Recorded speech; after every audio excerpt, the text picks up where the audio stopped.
Nah, untuk yang tugas 3 ini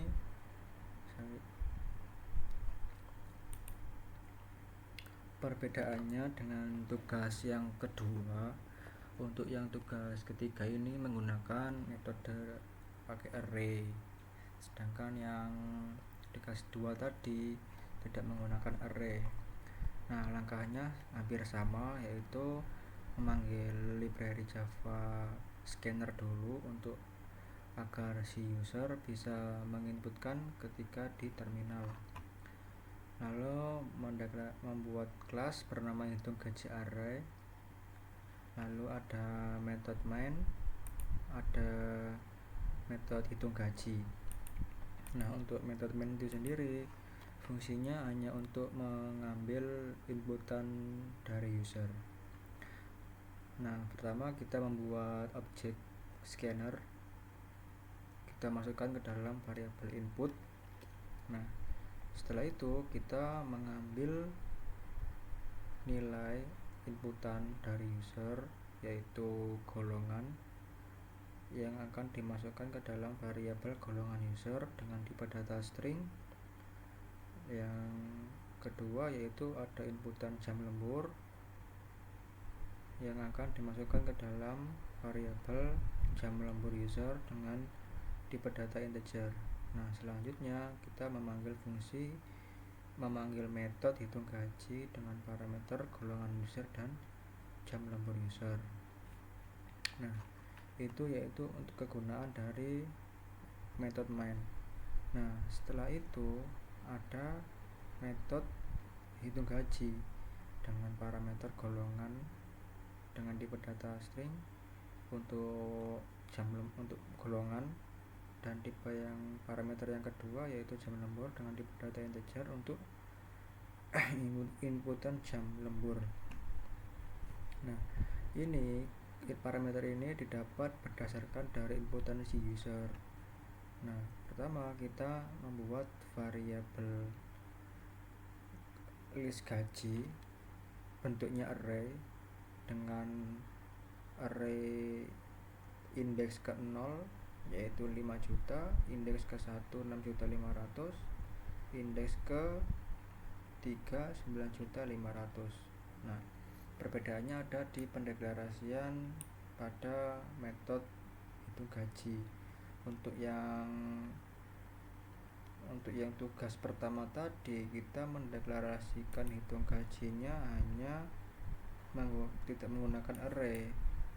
Kita memasukkan nilainya, variabelnya ke dalam logika if dan else, memasukkan nilainya. Sedangkan di tugas ketiga ini kita memasukkan ke dalam variabel array list gaji dengan array 0, 5 juta dan sekian. Untuk array itu dimulai dari 0, bukan dari 1. Nah, untuk list persen juga sama. Untuk list persen indeks ke 0 yaitu 0,3, 0,30 atau 30%. Indeks kedua, indeks pertama, indeks 1 0,32, indeks kedua 0,34 dan seterusnya. Nah, setelah itu kita membuat variabel indeks gaji dengan tipe data integer. Nah, tujuannya yaitu agar pada logika pengkondisian if else ya, untuk yang kondisi pertama yaitu golongan. Nah, golongan ini jika golongan ini berasal dari inputan di sini, inputan dari parameter metode hitung gaji. Jadi misalkan si user menginputkan golongan A ya, maka masuk ke parameter sini, lalu dicek dalam kondisi if apakah golongan yang diinputkan user itu bernilai A. Nah, kalau nilainya A maka indeks gaji sama dengan 0. Nah, artinya ini itu digunakan untuk mengindekkan pada list gaji. Nah, misalkan si user menginputkan A maka indeks gajinya 0, lalu dan misalkan B indeks gajinya 1. dan seterusnya. Nah, tujuan dari indeks gaji ini kita untuk menampilkan gaji pokok dalam lembur. Nah, misalkan gaji pokok ini list gajinya berapa? Nah, list gajinya ini ada pada ini. Nah, 5 juta, 6.500.000. Nah, ini list gaji 0. Ini artinya ya, list gaji dengan indeks 0. Nah, list gaji dengan indeks 0 artinya list gaji itu sama dengan 5 juta. Nah, list gajinya terus indeks 0 itu 5 juta. Nah, indeks ini itu didapat dari sini, dari kondisi if else. Dari kondisi if else ini diambil dari sini. Sedangkan untuk perbedaan dari yang tugas 2 tadi, kondisi if else nya itu dia tidak menggunakan array, langsung dimasukkan hardcode di dalam kondisi if else. Nah, di situ bedanya. Nah, kalau misalkan saya menginputkan golongan B, list gajinya kira-kira 6.500.000, maka indeks gajinya itu adalah 1 karena dia golongan B. Nah, indeks gajinya 1, maka kita panggil di sini indeks gaji 1, indeks gajinya 1, lalu list gajinya adalah 5 juta.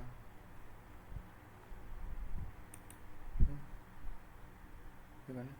List gajinya ini adalah ini. Jadi kalau misalkan list gaji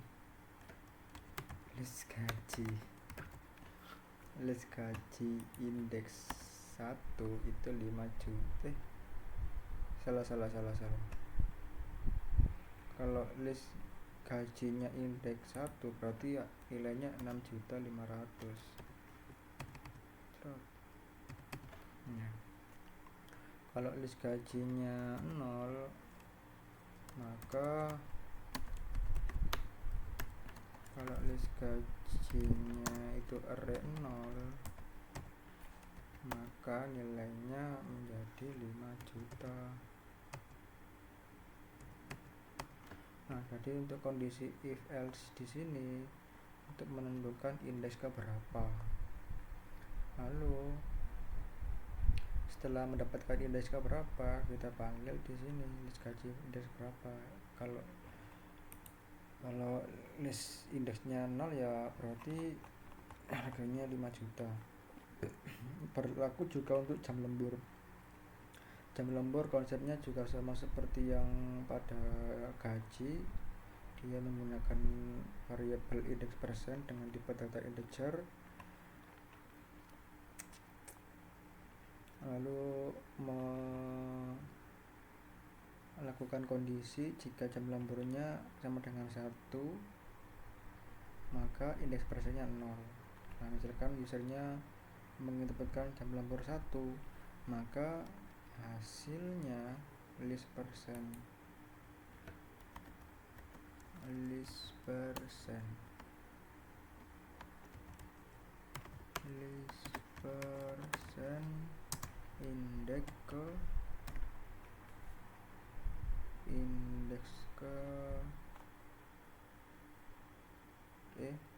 jam lemburnya 1, indeks persennya 0.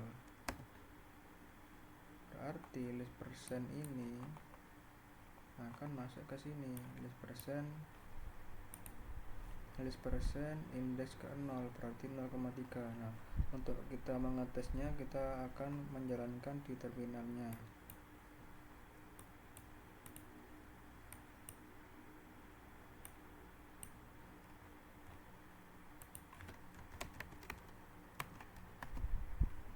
Nah, kita jalankan program Java-nya.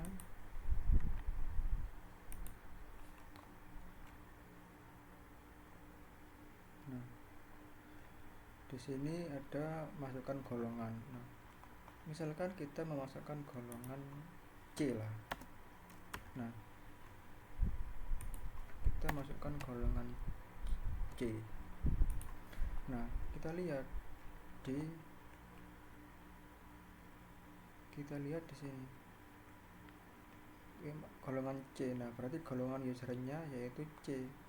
Nah, golongan ini masuk ke parameter sini C golongan. Nah, lalu kita masukkan ke pengecekan jika golongan C. Nah, ini masuk ke indeks gaji sama dengan 2.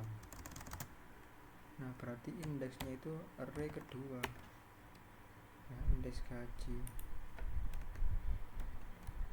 Nah, indeks gaji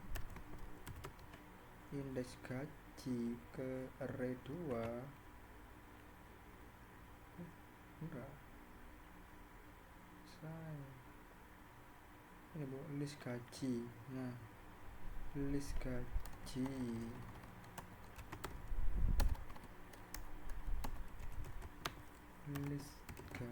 untuk menghitung gaji pokok kan. Nah, list gaji indeks kedua itu nilainya sama dengan 012, berarti 9.500.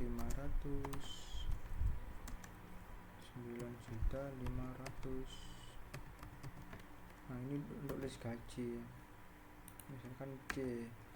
Lalu kita klik lagi jam lembur. Jam lemburnya misalkan jam lemburnya kita masukkan berapa 4 jam lah katakanlah 4 jam. Nah, 4 jam ini maka parameternya bernilai 4. Nah, kita lakukan pengecekan jika jam lemburnya itu sama dengan 4, maka indeks persennya itu sama dengan 3.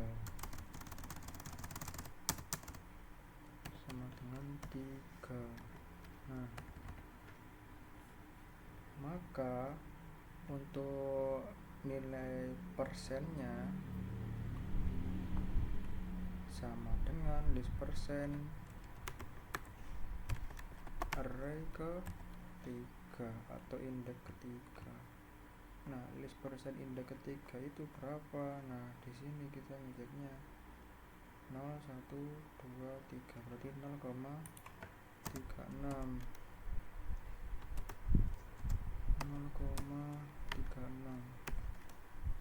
Nah, lalu dari situ kita bisa mendapatkan total gaji sama uang lembur. Kita enter, ya kan. Untuk list gajinya 9.500, persennya 0,36 atau 36%. Nah, setelah itu kita menghitung total uang lembur berdasarkan 36% dikali 9.500. Untuk mengeceknya apakah benar, kita pakai kalkulator. Kita pakai yang 9 juta, kita coba 9.500 dikalikan 0,36, hasilnya 3.420.000. benar kan ya? Nah, itu nanti ditambahkan dengan gaji pokok. Gaji pokoknya 9.500, totalnya 12.900. Nah, demikian penjelasan dari saya. Assalamualaikum warahmatullahi wabarakatuh.